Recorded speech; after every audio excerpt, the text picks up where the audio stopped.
हमारा ये तीसरा वीडियो है जो नीट के रिगार्डिंग है। और पिछले वीडियोस में पहले वीडियो में हमने देखा था how to score 360 out of 360 in biology, और दूसरे वीडियो में हमने देखा था कि पेपर अटेम्प्टिंग स्ट्रेटेजी कैसी होनी चाहिए to score better in your mock test and in your final exams.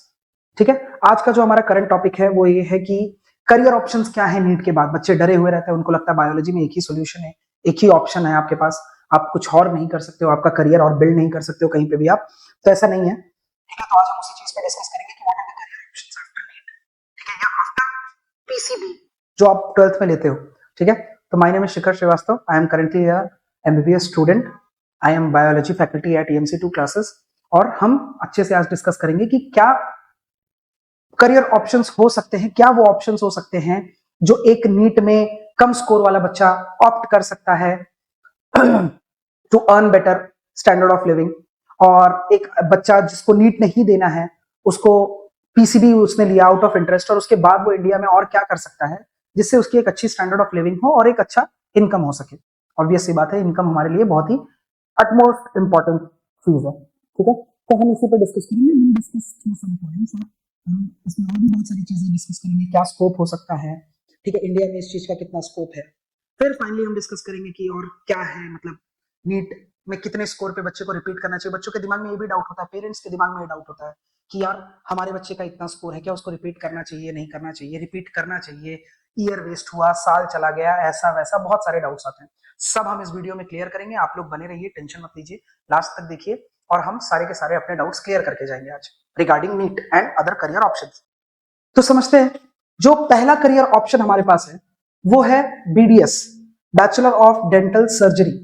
ठीक है, तो देखिए जो बीडीएस है इसमें अगर हम देखें तो लोगों को ऐसा लगता है कि इसका स्कोप नहीं है इंडिया में, और बहुत लोग स्केप्टिक हैं इस चीज को लेकर के, बीडीएस को लेकर के। लेकिन ऐसा नहीं है, बहुत बड़े बड़े गवर्नमेंट कॉलेजेस हैं जो डेंटल सर्जरी सिखाते हैं। ठीक है, जिसमें ये पूरा कोर्स किया जाता है, और इसका भी एक ये रेपुटेड प्रोफेशन है। ठीक है, ऑब्वियस सी बात है, इंडिया में उतना स्कोप नहीं है, लेकिन ऐसा भी नहीं है कि इंडिया में आदमी सर्वाइव नहीं कर पाएगा। और बहुत अच्छे अच्छे मेट्रोपॉलिटन सिटीज में तो बहुत ही अच्छा लोग अर्न कर रहे हैं जिनका अपना खुद का प्राइवेट प्रैक्टिस है। तो इसके बारे में समझेंगे बीडीएस के बारे में, कि सबसे पहली चीज तो इसका सिलेक्शन जो होता है वो डायरेक्टली आपके नीट के स्कोर के बेसिस पे होता है। ठीक है, अगर हम बात करें तो जनरली जो सीट्स अवेलेबल है पूरे इंडिया में वो है 26,000 टू 27,000 सीट्स अवेलेबल है बीडीएस की इंडिया में, जो कि प्राइवेट और गवर्नमेंट मिला करके है। बहुत सारे ऐसे हमारे इंडिया के गवर्नमेंट मेडिकल कॉलेजेस हैं जिनके अंदर एमबीबीएस और बीडीएस दोनों की सीट्स होती हैं। अगर ऐसा मेडिकल कॉलेज है और वो बहुत पुराना और बहुत रेप्यूटेड मेडिकल कॉलेज है, तो वहां पे आपको एमबीबीएस और बीडीएस की सीट में 5 से 10 ही नंबर का डिफरेंस मिलेगा। मतलब अगर मैं फॉर एग्जाम्पल बोल रहा हूं, अगर किसी गवर्नमेंट मेडिकल कॉलेज का कट ऑफ है 650 मार्क्स, वहां पे एमबीबीएस सीट का कट ऑफ जाता है 650 मार्क्स जनरल ओपन कैटेगरी के लिए, तो हो सकता है कि वहां के बीडीएस का जो कट ऑफ जाए वो हो सकता है कि वो जाए 645 या 640 मार्क्स तक जाए। तो बहुत ज्यादा डिफरेंस नहीं आता। लेकिन जो अदर कॉलेजेस हैं, जो सिर्फ बीडीएस के कॉलेजेस हैं, प्राइवेट गवर्नमेंट, वहां पे cut off relatively NEET MBBS seat के कंपैरिजन में कम जाता है। ठीक है, यहां से जो रिक्रूटमेंट है वो गवर्नमेंट जॉब्स भी आपको डायरेक्टली मिलते हैं। ठीक है, और आपको अलग अलग प्राइवेट हॉस्पिटल्स भी हायर करते हैं, आप जिसमें जाकर के आप अप्लाई कर सकते हो और आप वहां पे आप as a BDS professional practice कर सकते हो। ये इसका जो एंट्री लेवल पैकेज है विदाउट एनी एक्सपीरियंस वो around 5 to 6 lakh per annum का है। दैट कैन वेरी, गवर्नमेंट है प्राइवेट है उसके हिसाब से वेरी कर सकता है। लेकिन इसमें सबसे अच्छी बात यह है कि अगर आपकी खुद की प्राइवेट प्रैक्टिस होती है तो वो सबसे अच्छा और बेटर ऑप्शन है आपके लिए, क्योंकि प्राइवेट प्रैक्टिस में मेट्रोपॉलिटन सिटीज में लोग अच्छा अर्न कर रहे हैं। तो बीडीएस एक अच्छा ऑप्शन है आफ्टर एमबीबीएस। अगर आपको एमबीबीएस की सीट नहीं मिलती है तो आप बीडीएस के लिए ऑप्ट कर सकते हो। इसमें ये भी मैं बताना चाहूंगा कि जो प्राइवेट कॉलेजेस की फीस होती है वो भी कम है कंपैरेटिव टू एमबीबीएस। एमबीबीएस से कम फीस लगती है प्राइवेट कॉलेजेस की। जहां एमबीबीएस की प्राइवेट कॉलेजेस की फीस 20 लाख पर एनम तक जाती है, वहीं पे बीडीएस की फीस हो सकता है 5 से 10 लाख रुपए तक भी हो सकती है। ट्यूशन फीस, हॉस्टल अकोमोडेशन वगैरह अलग है, खाना वाना, लेकिन जो ट्यूशन फीस है वो कम जाती है एज कंपेयर टू एमबीबीएस। ठीक है, तो ये एक अच्छा ऑप्शन है जो आप ऑप्ट कर सकते हो अगर आपका एमबीबीएस सीट में सिलेक्शन नहीं होता या आपको एमबीबीएस नहीं चाहिए। बहुत लोग खुद से उनको मन होता है कि उनको डेंटल सर्जरी सीखनी, उनको डेंटल के दांत के बारे में समझना है, उनका अपना पैशन होता है, तो आप डायरेक्टली ऑप्ट कर सकते हो। या अगर आपका एमबीबीएस में सिलेक्शन नहीं हुआ है तो आप बीडीएस को ऑप्ट कर सकते हो। ठीक है। नेक्स्ट जो हमारे पास ऑप्शन आता है वो हमारे पास ऑप्शन है बीवीएसई का। बीवीएससी का मतलब क्या होता है? Bachelor of veterinary science. Veterinary science का मतलब ये होता है जो जानवरों के डॉक्टर होते हैं। तो बच्चों देखो, तुमको भी पता है कि आजकल के टाइम पे जो जानवर है, खास करके कुत्ता, बिल्ली, गाय, ये हम अपने जो हमारी डिमांड्स होते हैं, जैसे कि फॉर बिजनेस पर्पस अगर हम गाय पालते हैं, भैंस पालते हैं, ठीक है, फिर अपने कंपेनियनशिप के लिए हम कुत्ते पाल रहे हैं, बिल्लियां पाल रहे हैं, घोड़े पाल रहे हैं। तो आजकल क्या हो रहा है कि ये बहुत ही ज्यादा ट्रेंड में आ गया है। और मेट्रो सिटीज में तुम देख रहे होगे कि मेट्रो सिटीज में क्या हो रहा है कि लोग के पास हर घर में ऑन एन एवरेज हर घर में ही एक कुत्ता या एक बिल्ली रहती है मेट्रो सिटीज में। तो क्योंकि वो कंपेनियनशिप के लिए, तो उसमें ना सबसे अच्छा जो प्रोफेशन निकल करके आता है वो है वेटरनरी साइंस का। वेटरनरी साइंस क्या होता है? इसमें आपको एडमिशन थ्रू नीट मिलता है। नीट एग्जाम आपको क्रैक करना पड़ेगा। उसमें आपका स्कोर जो है वो अराउंड 450 टू 550 मार्क्स के आसपास होना चाहिए। ठीक है। अब देखो, ये जो इस समय सबसे बेस्ट प्रोफेशन है मेट्रो सिटीज में। अगर मेट्रो सिटीज में आपको बढ़िया वर्कलोड नहीं चाहिए, एकदम वर्कलोड आपको एकदम नहीं चाहिए, अच्छा पैसा चाहिए, एक रिस्पेक्टफुल लाइफ चाहिए, तो आपके लिए सबसे अच्छा प्रोफेशन इस समय है वेटरनरी साइंस का। यहाँ पे क्या हो रहा है कि मेट्रो सिटीज में आप जाओ तो कुत्तों को अगर आप देखो तो लोग डॉग्स बहुत ज्यादा प्यार करते हैं डॉग्स से, ठीक है, कुत्तों से। तो कुत्तों के लिए उनकी फीस 500-500 रुपए रहती है, 200, 250, 300, 400, 500 डिपेंडिंग ऑन दी एरिया, जिस लोकेलिटी में वो है, किस लेवल के डॉक्टर है, बहुत एक्सपीरियंस है तो 500-500 रुपए फीस लेते हैं वो। 500 से 1000 रुपए तक फीस हो सकती है अपॉइंटमेंट उनका। ठीक है। फिर तुम कुत्तों के प्रोडक्ट्स साइड बाय साइड बेच सकते हो। ये बहुत अच्छा बिजनेस है कि आपका खुद का क्लिनिक है, आप साथ में उसके क्या कर रहे हो कि अपना कुत्तों का प्रोडक्ट्स बेच रहे हो। कुत्तों के प्रोडक्ट्स के बारे में मैं बताता हूं कि जो नॉर्मल एक शैम्पू है जो टिक फ्री और लाइस फ्री शैम्पू जो आती है डॉग्स की, वो अराउंड 1000-1400 रुपीज का वो शैम्पू आता है। तो ये बहुत ही अच्छा मार्केट है। अगर आप इसमें सेट हो जाते हो, एक मेट्रो सिटी में आप रहते हो, तो आपके लिए सबसे बढ़िया ऑप्शन है। बहुत ज्यादा फीस लेते हैं। जो प्रोडक्ट्स हैं इन एनिमल्स के, वो प्रोडक्ट्स बहुत ही, जो इसके एक्सेसरीज है, जैसे कुत्तों के बेल्ट हो गई, उनका खाना हो गया, ठीक है, उनकी दवाइयां हो गई, ये सब बहुत महंगी आती हैं, उनके वैक्सीनेशन हो गए, तो ये सब बहुत महंगी आती हैं। ठीक है। तो ये एक बहुत ही अच्छा प्रोफेशन है। जो रिक्रूटमेंट की जाती है वो गवर्नमेंट हॉस्पिटल्स में भी रिक्रूटमेंट की जाती है और प्राइवेट हॉस्पिटल्स में भी रिक्रूटमेंट होती है इसकी। गवर्नमेंट हॉस्पिटल्स में आपको दूर दराज के किसी गांव में भेजेंगे जहां पे आपको अच्छे पर्क्स मिलते हैं, मतलब गाड़ी, असिस्टेंट, सब कुछ मिलेगा आपको। ठीक है। वहां पे एक अच्छा आपको एनवायरमेंट मिलेगा, नेचर के करीब रहने का मौका मिलेगा, प्लस गवर्नमेंट में पैसा भी अच्छा खासा है, पर्क्स बहुत होते हैं। ठीक है। जो एवरेज सैलरी आती है वो 5 to 6 लाख पर एनम के आसपास आती है यहाँ इसकी वेटरनरी की। लेकिन मैं आपको बता रहा हूं कि एक एवरेज सैलरी, एक नॉर्मल डेटा दिया जाता है। कमाने वाले बहुत ही अच्छा इस प्रोफेशन में कमा रहे हैं मेट्रो सिटीज में। ठीक है। जिसका आप कोई भी आ, आप बोल सकते हो कि आप उसको सोच नहीं सकते हो कि वो कितना अर्न कर रहे हैं। तो अगर मेट्रो सिटीज में आप जम जाते हो, आपके पास एक अच्छा एक्सपीरियंस है, तो आप बहुत ही अच्छा अपने क्लिनिक के थ्रू इसमें वेटरनरी साइंस करके आप कमा सकते हो। अब देखिए, जो तीसरा आपके पास ऑप्शन है, बहुत ही बढ़िया ऑप्शन है, वो है आयुष मंत्रालय का ऑप्शन। जो आयुष मंत्रालय हमारा इंडियन गवर्नमेंट का मंत्रालय है, जिसके अंडर में हमारे पास कुछ कोर्सेज आते हैं, जैसे बीएमएस है, bachelor of Ayurvedic medicine and surgery. इसका जो कोर्स होता है वो 4.5 प्लस 1 ईयर्स का कोर्स होता है। फिर आता है हमारा BHMS, bachelor of homeopathic medicine and surgery, 4.5 plus 1 years का कोर्स होता है ये। फिर आता है बीयूएमएस, बैचलर ऑफ यूनानी मेडिसिन एंड सर्जरी। ठीक है। ये हमारे पास 4.5 ईयर्स प्लस 1 ईयर्स का होता है। एंड लास्ट है bachelor of naturopathy and yoga science. ये भी 4.5 ईयर्स प्लस 1 ईयर का ये कोर्स होता है। अगर मैं आपसे बताऊं तो ये सब आपको नीट एग्जाम के थ्रू में ये सिलेक्शन होते हैं। ठीक है। जो लेटर स्टेजेस ऑफ काउंसलिंग होती है, आपको अलग से एक आयुष मंत्रालय का फॉर्म भरना पड़ता है, रजिस्ट्रेशन करना पड़ता है, और फिर आपका नीट के स्कोर के बेसिस पे इन अलग अलग ब्रांचेस में आपका सिलेक्शन होता है। अब ये तो रही रटी रटाई बातें। अब मैं आपको जो आउट ऑफ एक्सपीरियंस, जो मैंने देखा है, जो समझा है, उसके हिसाब से मैं बताता हूं। इसमें से ये दो ऑप्शन सबसे बेस्ट है, बीएएमएस एंड बीएचएमएस। देखिए, होता क्या है ना कि देखिए, मैं खुद एक एमबीबीएस पढ़ रहा हूं, मैं खुद एक एमबीबीएस का स्टूडेंट हूं, लेकिन मुझे पता है कि एलोपैथिक मेडिसिन जो हैं वो बहुत ही ज्यादा टॉक्सिक होती हैं, बहुत ही ज्यादा बॉडी को डिटोरियोरेट कर सकती हैं over the period of time. तो होता क्या है ना कि रिसेंट ईयर्स में जो लोग हैं उनका inclination towards Ayurvedic medicine and homeopathic medicine बहुत ज्यादा रहा है, क्योंकि इन जो ये सब जो ब्रांचेस है, इनके साइड इफेक्ट्स बहुत कम है, मतलब जो अभी पता नहीं चले हैं। ठीक है।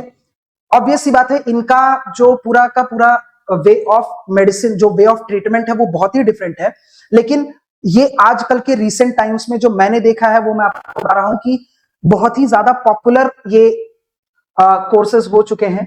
जैसे मैं आपको एक एग्जांपल देता हूं, इसी पुणे सिटी का एग्जांपल देता हूं। कुछ मेरे स्टूडेंट्स हैं जिनके पेरेंट्स क्या करते हैं कि वो बीएएमएस प्रैक्टिस किए हुए हैं, बीएचएमएस प्रैक्टिस किए हुए हैं, और उनकी क्लिनिक बहुत अच्छी चल रही है। मतलब उन क्लिनिक से वो ऑन एन एवरेज आराम से साल का 10 लाख से 15 लाख पर एनम, ये मैं मिनिमम बता रहा हूं आपको, वो अर्न कर रहे हैं। पूरे दिन उनके पास कम से कम 100 से 200 पेशेंट्स अवेलेबल रहते हैं। हाँ, ऑब्वियस सी बात है, उनकी फीस कम होती है, लेकिन फिर भी आपके पास नंबर ऑफ पेशेंट्स अवेलेबल है। कुछ कुछ तो ऐसे मेरे जानने वाले बीएमएस डॉक्टर्स हैं जो एक साथ एक दिन में 3-3 क्लिनिक संभालते हैं। हर क्लिनिक में उनके 100 से 150 पेशेंट्स, 100 to 150 पेशेंट्स अवेलेबल है। तो ये बहुत ही अच्छा ऑप्शन है। मैं आपको रिकमेंड करूंगा कि अगर आप बीडीएस या बीवीएससी आप नहीं ऑप्ट कर रहे हो, तो मेरे हिसाब से बीएएमएस या बीएचएमएस एक बहुत ही अच्छा ऑप्शन है आपके लिए। आफ्टर नीट अगर आपका स्कोर कम आ रहा है तो आप इसको ऑप्ट कर सकते हो, क्योंकि जो इससे करियर, जो आपका फाइनेंशियल कंडीशन है वो बहुत ही अच्छा रहेगा। आपकी अपनी प्राइवेट प्रैक्टिस रहेगी और आप एक बहुत ही रिस्पेक्टेड लाइफ जियोगे और बहुत ही अच्छा अर्निंग कर सकते हो।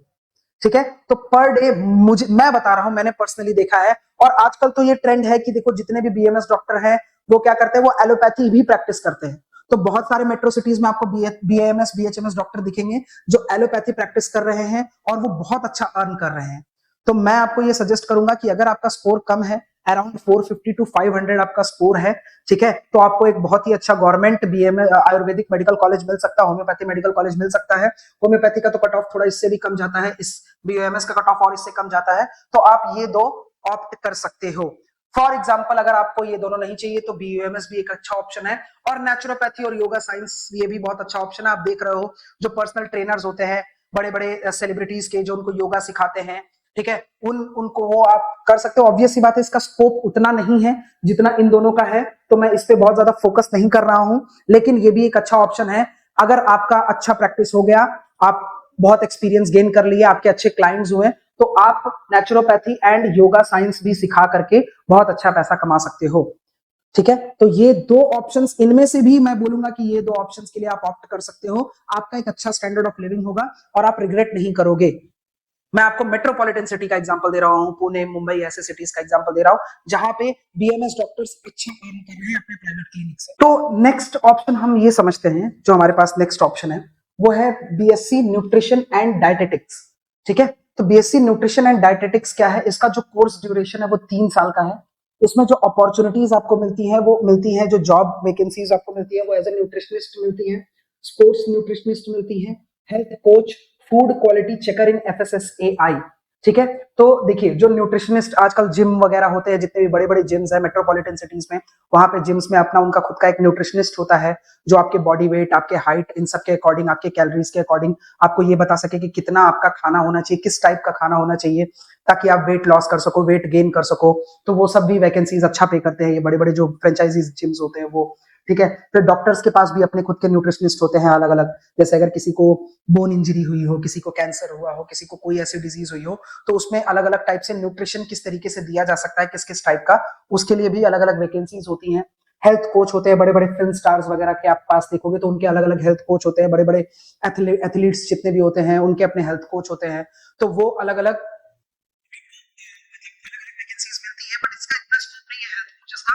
ठीक है, हेल्थ कोचेस ज्यादातर मेट्रोपॉलिटन सिटीज में अच्छे खासे चल जाएंगे, बहुत ही जो जितने भी छोटे सिटीज है वहां पे उतना ये चलेगा नहीं, लेकिन फिर भी एक करियर अपॉर्चुनिटी है। सबसे अच्छा जो करियर अपॉर्चुनिटी इसमें है वो है कि एफएसएसएआई। जितने भी आप खाने वगैरह देखते हो उसको अगर आप कभी पीछे पलटो तो वहां पे आपको दिखेगा एफएसएसएआई का आपको मार्क दिखेगा।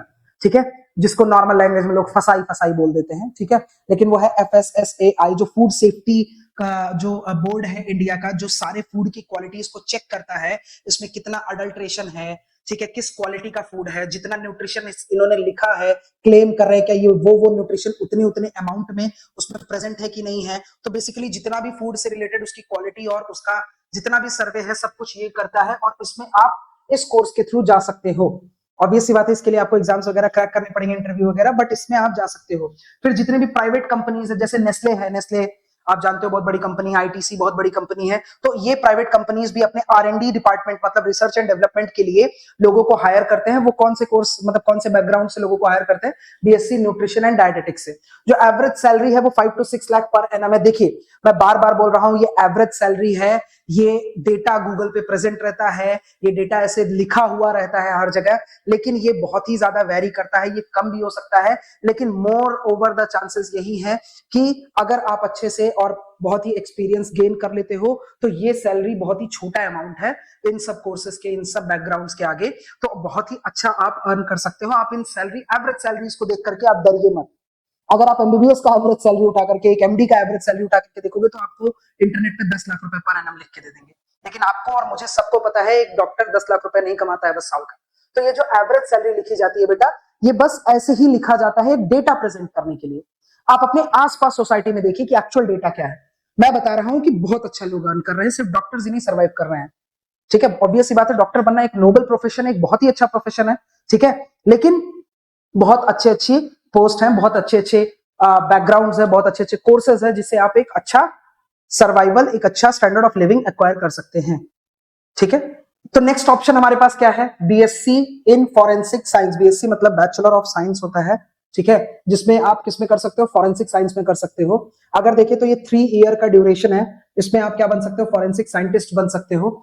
अगर आप all India forensic science entrance test clear करते हो, क्रैक कर लेते हो, तो आपको रिक्रूट किया जाएगा आईबी, सीबीआई और जो भी पुलिस, लोकल स्टेट पुलिस होती है, उसमें आपको रिक्रूट किया जाएगा। इसमें ये जो फॉरेंसिक साइंस है ये बहुत ही अच्छा ब्रांच है। यहाँ पे आप वो जो डीएनए फिंगरप्रिंटिंग होती है, फिर क्राइम सीन से फिंगरप्रिंट्स उठाते हैं, ठीक है, फिर जो चेक करते हैं कि किस किस तो नेक्स्ट ऑप्शन जो हमारे पास है वो ये है कि आप नॉर्मल जो ग्रेजुएशन होता है जिसको हम बोलते हैं बीएससी बैचलर ऑफ साइंस, वो आप कर सकते हो। ये 3 इयर्स का कोर्स होता है। ये तो नॉर्मल वाला है। अगर आप ऑनर्स करते हो किसी पर्टिकुलर सब्जेक्ट से तो वो 4 ईयर का कोर्स होता है, जिसके बाद आप अपना एमएससी कर सकते हो, पीएचडी कर सकते हो। जो नॉर्मल इसमें होता है वो अगर कोई एंट्रेंस एग्जाम आप क्रैक करते हो, जैसे नेट, जेआरएफ वगैरह क्रैक करते हो, तो आप प्रोफेसर हो सकते हो किसी यूनिवर्सिटी में। ठीक है, नहीं तो नॉर्मल आप टीचिंग स्टार्ट कर सकते हो अपने फील्ड से रिलेटेड। तो ये एक बहुत ही बेसिक सा एक ऑप्शन है जो मैं आपको बता रहा हूँ। नेक्स्ट जो ऑप्शन है वो है बैचलर ऑफ फार्मेसी का। बैचलर ऑफ फार्मेसी जो है वो 4 साल का कोर्स है आपका, जिसमें आप हेल्थ इंस्पेक्टर का पोस्ट एक्वायर कर सकते हो।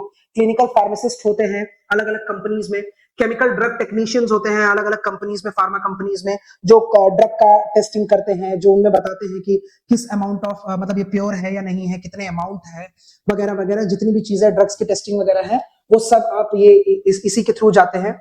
प्राइवेट भी इसके रिक्रूटर्स होते हैं, गवर्नमेंट रिक्रूटर्स भी इसके हैं। जो एवरेज सैलरी है वो अराउंड 1 लाख पर मंथ होती है, लिखी जा रही है।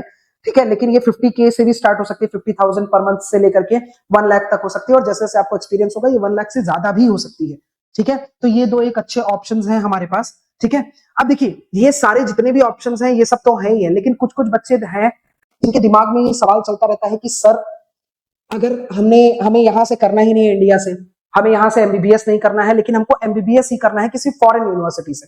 तो बेटा बहुत सारी यूनिवर्सिटीज हैं, देखिए यूएस और यूके अगर आप छोड़ दीजिए, क्योंकि वहां पे तो आपको जाके एंट्रेंस ही क्रैक करना पड़ेगा तब एडमिशन मिलेगी, और वहां का कॉस्ट पढ़ाई का बहुत ज्यादा है। ठीक है, तो उसको अगर छोड़ दीजिए तो बाकी रशिया है, यूक्रेन तो अभी नहीं बोल सकते हैं, लेकिन रशिया है एक अच्छा ऑप्शन है। ठीक है, ऑस्ट्रिया एक अच्छा ऑप्शन है, चाइना एक अच्छा ऑप्शन है। तो यहाँ पे भी बच्चे जाते हैं नीट के स्कोर के बेसिस से, यहाँ पे मतलब नीट के स्कोर के बेसिस पे यहाँ पे कोई लेना देना नहीं है, डायरेक्ट एडमिशन होता है। ठीक है, सबका अलग अलग कोर्स है, सबका अलग अलग ड्यूरेशन है कोर्स का। लेकिन अगर आप फॉरेन मेडिकल इंस्टीट्यूट से अगर आप करते हो जो यहाँ के एमसीसी के पास लिस्टेड है, पहली बात तो आप ये चेक करिएगा कि जिस भी कॉलेज में आपके, देखिए मैं बता रहा हूं आपको सीधा सीधा कि इसमें ब्रोकर्स बहुत होते हैं। जो फॉरेन यूनिवर्सिटीज में आप एडमिशन लोगे इसमें ब्रोकर्स का बहुत गेम चलता है, बहुत ही फ्रॉड चलता है, बहुत स्कैम चलता है। ठीक है, मेरे एक फ्रेंड के साथ हुआ था कि उसको यहाँ से चाइना लेके गया, लेकिन वहां पे चाइना में एमबीबीएस में एडमिशन नहीं दिया गया, उसको चाइनीज ट्रेडिशनल मेडिसिन में एडमिशन दिया गया, जिसकी वजह से उसका 1 साल भी बर्बाद हुआ और पैसे भी बर्बाद हुए। तो इसमें ब्रोकर बहुत ज्यादा इन्वॉल्व होते हैं, तो बहुत सारी चीजें आपको अपने एंड से चेक करनी पड़ेंगी। जिस यूनिवर्सिटी की बात हो रही है वो यूनिवर्सिटी आपके कंट्री में, इंडिया में वो लिस्टेड है कि नहीं। एमसीसी करके आपकी एक बोर्ड होती है इंडिया की, जो मेडिकल काउंसिल है, उसके पास वो लिस्टेड है कि नहीं, वो अप्रूव्ड है कि नहीं। फिर अगर आप वहां पे जाते हो, एमबीबीएस कर लेते हो, देखिए बहुत सारे फैक्टर्स वहां पे भी है, वहां जाके आपको उनका लैंग्वेज सीखना पड़ेगा, बहुत सारी चीजें हैं, पैसा जाएगा, वहां का वेदर, वहां का खाना।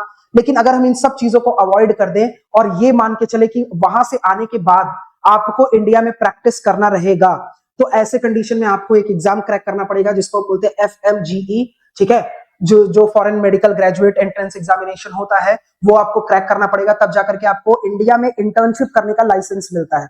अदरवाइज आप इंडिया में इंटर्नशिप नहीं कर सकते हो अगर आपने ये एग्जाम क्रैक नहीं किया तो ऐसा कोई वो नहीं है, बहुत सारे बच्चे जाते हैं करते हैं। अगर आपको इंडिया से बाहर किसी यूनिवर्सिटी से करना है, आप एकदम श्योर हो जाइए, एकदम अच्छे से बिना किसी परेशानी के आप जा सकते हैं, कर सकते हैं। बस कुछ चीजों से, ब्रोकर से सावधान रहिएगा और अपने एंड से बहुत सारी चीजों का आप चेक करके, जांच पड़ताल करके तभी आप एडमिशन लीजिएगा, ठीक है। फिर जो अगला ऑप्शन, जो अगला क्वेश्चन पेरेंट्स, बच्चों और हर किसी के, इवन मेरे दिमाग में एक टाइम पे था, वो ये था कि क्या अगर किसी बच्चे का क्या स्कोर होना चाहिए, क्या वो इन्वायरमेंट होना चाहिए, क्या फैक्टर्स होने चाहिए जिससे उसको ये समझ में आए कि उसको इस साल रिपीट करना है नीट के लिए, या कोई इन सारे किसी कोर्सेज में एडमिशन ले लेना चाहिए। कुछ बच्चे होते हैं, जैसे मैं खुद की अपनी बात बता रहा हूं, मुझे सिर्फ और सिर्फ एक चीज पता था कि मुझे किसी गवर्नमेंट मेडिकल कॉलेज से एमबीबीएस करना है, तो इसके लिए भाई मेरा स्टेट ऑफ माइंड कैसा होना चाहिए, मैं कब डिसीजन लूं कि भाई इस बार मेरा एडमिशन नहीं हुआ। बहुत बार मन करता है यार कि चलो तैयारी कर लेते हैं फिर से, लेकिन फिर बहुत सारे फैक्टर्स होते हैं जिनको हम जज नहीं कर पाते, क्योंकि हम, ऑब्वियस सी बात है, हम अभी एक तैयारी के स्टेट ऑफ माइंड से बाहर निकले हैं और हमारे आसपास का एनवायरनमेंट वैसा नहीं है, लोग हमको गाइड करने वाले नहीं है। तो ऐसे सिचुएशन में आपको क्या करना चाहिए वो मैं बताता हूं। देखिए, अगर आज के करंट सिनेरियो को देखते हुए, अगर आज के टाइम में आपका नीट का स्कोर 500, 550, 500 प्लस अगर आपका नीट स्कोर है, आपको अंदर से ऐसा फील होता है कि अगले 1 साल 10 महीने मैं फिर से बैठ करके पूरे जोश से तैयारी कर सकता हूं या कर सकती हूं, तो आप बेशक तैयारी की तरफ बढ़िए, पूरा सपोर्ट है मेरा, मैं आपको बोल रहा हूं आपको तैयारी करनी चाहिए। लेकिन अगर आपका स्कोर 500 से कम है, तो बेटा आप एक बार ये सारे ऑप्शंस भी गो थ्रू करिए, अपने पेरेंट्स से डिस्कस करिए, अपने जो बड़े हैं, जो इस फील्ड में काम कर रहे हैं, टीचर्स हैं, उनसे डिस्कस करिए, आप ऑप्शन समझिए, ठीक है। लेकिन मैं हमेशा एक चीज बोलूंगा कि किसी भी बच्चे की कैपेबिलिटी कोई कभी डिसाइड नहीं कर सकता है, कोई कभी लिख नहीं सकता है। बच्चा, बहुत बच्चे जो इस एज के होते हैं बहुत वॉलेटाइल होते हैं। अगर उनका दिमाग लग गया कि नहीं यार मुझे ये चीज क्रैक करनी है तो करनी है, अब ये मेरा जिद बन चुका है, तो मैं आपको सजेशन दूंगा बेटा कि आप लगिए, एग्जाम की तैयारी करिए, आप क्रैक कर सकते हैं, ठीक है, एक अटेम्प्ट में। नंबर ऑफ अटेम्प्ट्स के पीछे आप मत भागिए, 3 attempt, 4 attempt, max to max 2-3 attempt दीजिए, आप उसमें कोशिश करिए, आप क्रैक कर लीजिए। कोशिश तो ये करिए, अगर आप 12th अपियरिंग है तो कोशिश रहे कि आप 12th अपियरिंग ही क्रैक करिए, क्योंकि ड्रॉप का बोझ, उसका फ्रस्ट्रेशन हर कोई नहीं झेल सकता है, ठीक है। तो मेरे हिसाब से अगर आपको लगता है, आप खुद से पूछिए, 2-3 दिन के लिए बुक्स बंद कर दीजिए, अपने घर वालों से किसी से बात मत करिए, क्योंकि एट द एंड तैयारी आपको करनी है। वो 10 महीने पूरा फोकस से, पूरे मेहनत से, पूरे एंथुसियाज्म से, सब कुछ सैक्रिफाइस करके तैयारी आपको करनी है। तो मेरा कहना यह है कि 2 से 3 दिन आप खुद को टाइम दीजिए ना, उसमें पढ़िए, सोशल मीडिया लेकर के मत बैठिए, मोटिवेशनल स्पीकर्स को देख करके मत अपनी लाइफ आगे बढ़ाइए।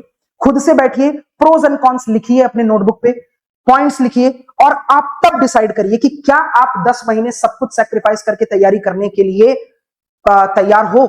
अगर हो, बार बार अंदर से एक ही आंसर आता, नहीं मैं कर लूंगा, मैं कर लूंगी, मैं कर लूंगी, मैं कर लूंगा, तो आप तैयारी करो। मैं आपको बता रहा हूं, मैं आपके साथ हूं। और पेरेंट्स बेटा, पेरेंट्स हमेशा आपसे प्यार करते हैं, वो हमेशा आपके अच्छे के लिए बोलते हैं।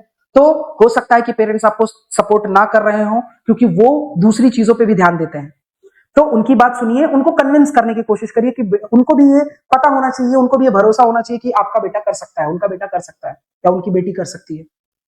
तो ये भी आपकी जिम्मेदारी है कि आप उनको कन्विंस करिए। और अगर आपका स्कोर 300 से नीचे है, 400 के रेंज में है, आपको ऐसा फील हो रहा है यार कि 10 महीने अब फिर से कौन बैठ के पढ़ाई करेगा, फिर से सब कुछ स्टार्टिंग से स्टार्ट करना पड़ेगा, फिर सब सैक्रिफाइसेस करने पड़ेंगे, तो कोई दिक्कत नहीं है बेटा। आप ये सारे ऑप्शंस मैंने आपको बताए हैं, आप ऑप्ट कर सकते हैं इनको। बहुत अच्छा स्टैंडर्ड ऑफ लिविंग है, सिर्फ डॉक्टर्स इन्हीं सोसाइटी में सर्वाइव कर रहे हैं, पैसा कमा रहे हैं, बहुत लोग कर रहे हैं। बस आपको उस पर्टिकुलर वो जो एरिया है ना, ग्रे एरिया, उससे आपको खुद को बाहर निकालना पड़ेगा। वो अनकंफर्टेबल होगा, 4 लोग ताने मारेंगे, ऑब्वियस सी बात है, लेकिन उससे आपको बाहर निकालना पड़ेगा, क्योंकि लाइफ आपकी है, आपको ही करना है। जब आप फंसोगे, जब आपको मेहनत करना रहेगा, तब आपके आसपास कोई भी नहीं आएगा। तो अगर आपको ऐसा लग रहा है कि मुझसे प्रिपरेशन नहीं होगा, 300-400 मेरे मार्क्स है, मैं कितना ही और ज्यादा पुश कर लूंगा, 650-700 नहीं क्रॉस कर पाऊंगा, तो हो सकता है आप ना कर पाओ बीच मिड में, तो वो पूरा ईयर वेस्ट करने की कोई जरूरत नहीं है। आप चुपचाप अपने दूसरे किसी ऑप्शंस की तरफ ध्यान दे सकते हैं। अपने परिवार से डिस्कस करिए, अपने सीनियर से डिस्कस करिए, अपने फैमिली मेंबर से डिस्कस करिए। तो मेरा बस यही सजेशन है कि अगर आप 12th अपियरिंग है तो मेहनत से तैयारी करते रहिए। अगर आप एक टारगेट बैच ड्रॉपर बच्चे हैं तो आप अपना तैयारी चालू रखिए, मन लगा करके नीट का पेपर दीजिए, अपने स्कोर, अपने मेंटल स्टेटस, अपने सराउंडिंग के हिसाब से डिसीजन लीजिए कि आपको रिपीट करना है, रिपीट नहीं करना है तो आपके सामने मैंने बहुत सारे करियर ऑप्शंस रखे हैं, ठीक है, जिन ऑप्शंस को आप ऑप्ट कर सकते हो और एक बहुत ही अच्छी लाइफ जी सकते हो। ठीक है, तो आप लोग पूरा मन से तैयारी करते रहिए।